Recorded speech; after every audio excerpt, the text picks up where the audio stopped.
Today I'll be talking about how to train your own large language models. So this is going to be based off a blog post that we actually published this week. So it's very much hot off the press and has a lot of areas that require additional information and updates. Okay, so like an agenda or overview I want to go over. The first is, should you be training your own LLMs? I actually wasn't here yesterday, but I saw on the agenda that there was a section called, should you train your own LLMs? And I hope the answer wasn't no, because then I'm just wasting everyone's time. But in case people want to train their own LLMs, I'll discuss some of the data pipelines, then model training and evaluation, the process of getting your model actually into production and in front of users, and then I'll talk a little bit about the lessons learned and the next steps. So that first question of why actually train your own LLMs. There are any number of reasons why a company might want to train their own LLMs. And these are only a few of them listed here. And these are some of the most important ones to us at Replit. The top one is customization. So just being able to do things that general purpose models aren't very well suited for. So things like GPT-4 or ChatGPT Turbo might not be suited for code use cases, for example, for code completion. And even within code completion models like Codex, you still are going to get code models that are customized for specific languages. At Replit, we get a lot of web-based use cases, and so people like to use a lot of JSX, TSX, and so we train our models overweight on those languages as opposed to some of the others. We even actually tried to do, because ChatGPT, the 3.5 Turbo model, was so fast, we actually tried to use it for code completion once to test, and we just, no matter what we did, we just couldn't get it to actually write and complete some code. Another reason is reduced dependency, and so we think this is really important that different companies, different people, and developers have access to these language models and aren't just reliant on a handful of tech firms. For us, cost efficiency is also a really big reason, and so we want to create these models to be much smaller and more efficient so that we can bring them to everyone. Copilot still costs, I don't know what it is, $10 a month, something like that. We have 20 million users on Replit, and we just can't pay that level of API costs for our users. And we want to bring Ghostwriter to everyone for free eventually. And so that requires training much more cost-efficient models and hosting them at drastically reduced costs. Some other reasons, data privacy and security. So obviously a lot of people don't want their data information going to OpenAI or Google or elsewhere. And then control over updates and improvements, and of course, just having the IP of a trained model. So what I'll be talking about this process is for the Ghostwriter code completion model. For those of you that aren't familiar with Ghostwriter, it's a competitor to Copilot in a few ways. And in this particular example, it's a code completion, if it loads, is the code completion example. So this is different from the Ghostwriter chat product where you can talk to Ghostwriter, ask questions and whatnot. This is more for text token prediction given the context of a code file. And so loading issues, but this is the type of model where you're going to feed it code in any number of languages, and given the context what's fed in, it's going to predict the next level or block or multi-line completion. Seem to get this to load, but I will move on.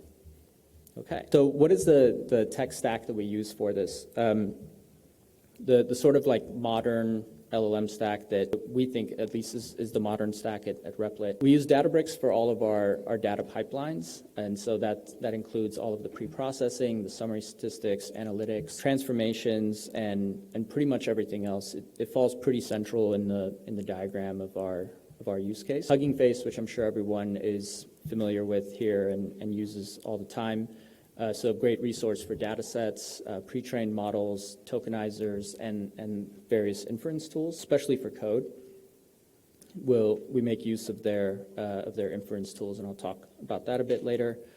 And then Mosaic ML, which brands itself kind of as the DataBricks of GPUs and model training. And so they have a lot of great ability to scale up GPU nodes and run distributed training. And they also have a ton of pre-configured LM configurations for training and managed GPU infrastructure. So this is the diagram that kind of lays out what our process looks like at a pretty high level. I'll probably come back to this diagram a good number of times throughout this talk, just because it really shows how everything is kind of tied together.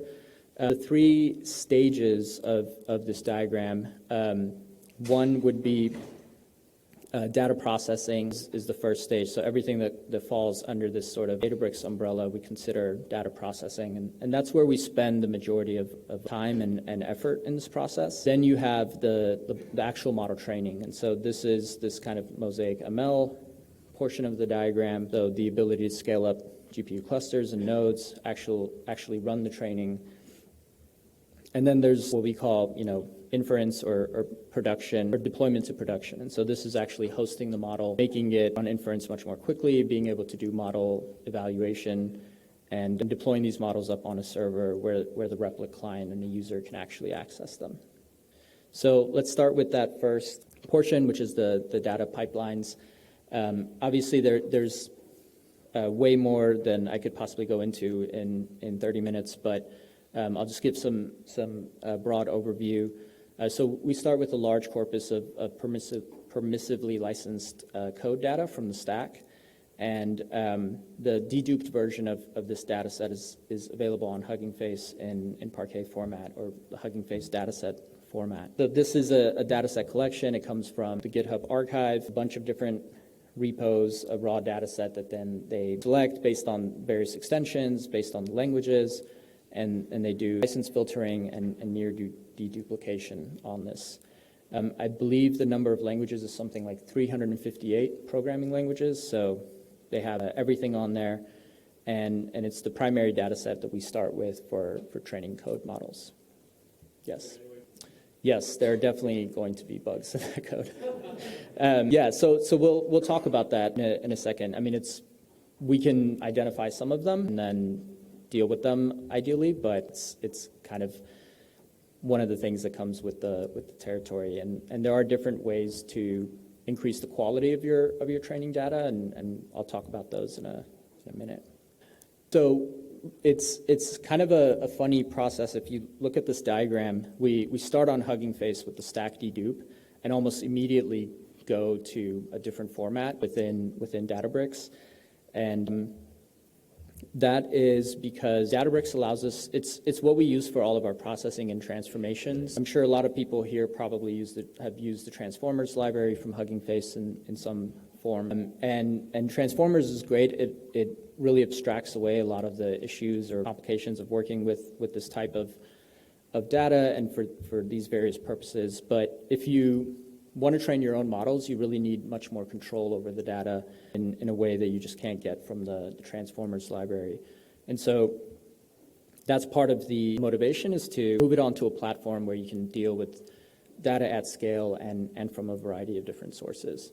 And so, like the next bullet point says, it makes it easier to actually include additional data sources, and that includes any kind of proprietary data that you have, or any data set that's just not on Hugging Face. So at Replit, we have proprietary data sources and things like public REPLs, and so we wouldn't want to put those up on Hugging Face if we ever wanted to include them in the training set, for example. Another reason is just the scale that you can process at on DataBricks, and so all of the pre-processing and transformations we can run in distributed fashion, and so this allows you to scale the process and speed it up dramatically to speed up critical parts of the pipeline in linear fashion.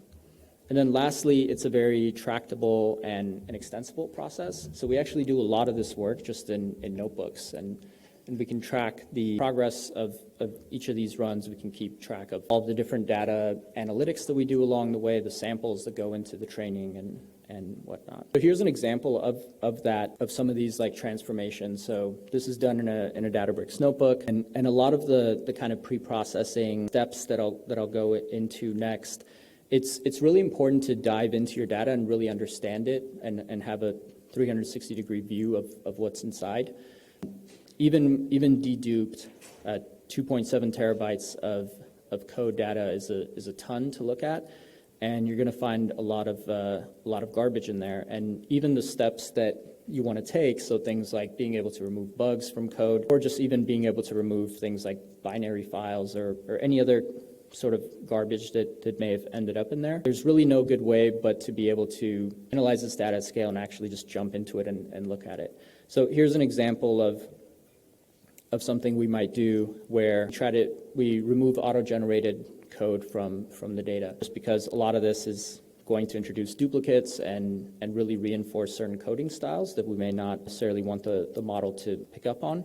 And so we have this process where we run heuristics and regexes over the data to identify anything that's auto-generated. Once you do, you want to actually be able to go back and say, here's what the data that was flagged as auto-generated looks like. So in Python, I believe it was something like 4% of the data is auto-generated, and you want to be able to, along the way, go back, look, and see, okay, it looks like this is code that's typically generated by Django, and there's a few other of these frameworks, and so that's what we're throwing out. So this is what I mean by that kind of tractable process, is that at every step of the way, you can actually go dive into the data and see what it is that's going to be fed downstream into the model. So then the actual pre-processing steps that we take. First, it's really important to anonymize the data, and so we do this by identifying and removing any kind of emails, IP addresses, and secret keys. We replace a lot of these with, a list of, let's say, like 10 sample emails that would replace any kind of email in the code process, just to keep the structure of the code same, but then you're basically using mass tokens for replacing those emails or addresses or keys. We remove auto-generated code. So as I just said, we'll use standard regex and other heuristics to kind of go through and scrub the data of any auto-generated code that this also includes. This is much harder to do with heuristics, but things like unified code in JavaScript. You try to remove using various heuristics, a number of filters when analyzing the data. We remove code that doesn't compile or is not parsable, and so this is our attempt to remove bugs. Obviously, it's very limited, and there isn't really much we can. So yeah, today I'll be. Thank you. Thank you for completing this video. And I hope that you definitely have learned something which will help you in your system design interview. Hope to see you in next video with new concept and skills needed for the system design interview. By then, keep learning, keep improving, and keep sharing your knowledge.